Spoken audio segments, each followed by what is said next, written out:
The top topic that we deal with at the moment is how to develop the CVE national strategies. And CVE stands for Countering Violent Extremism.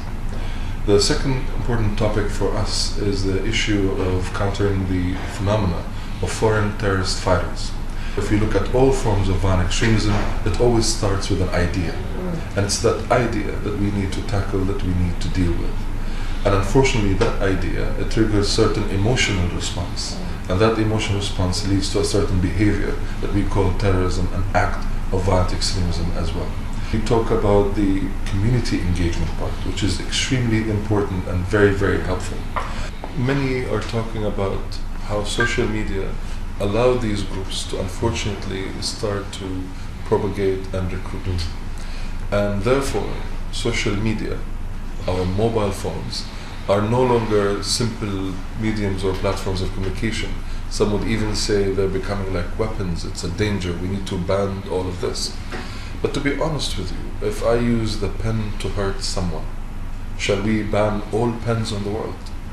You see, the fundamental problem is with the issue of counter-narrative.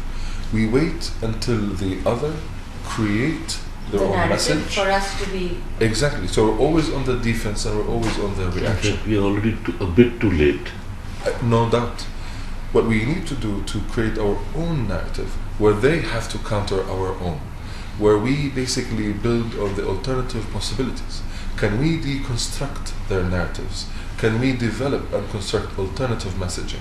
That's why we are in favor of positive CVE, alternative CVE, meaning giving a different perspective, a different approach to things. I'm a psychologist by training, and if you want to convince someone to do something, for example, my young daughter who wants to stay late at night, you don't tell her don't stay late. What you want to do is to reinforce the behavior you're looking for. So we ask her sleep early. So at the moment we're telling these violent extremists, don't be violent extremists, but we're not providing them with the alternative. What do we want them to be? Frankly speaking, at the end of the day, the future is what we want it to be. So what kind of future we need? Can we be deliberate? Can we be systematic? Can we be hopeful?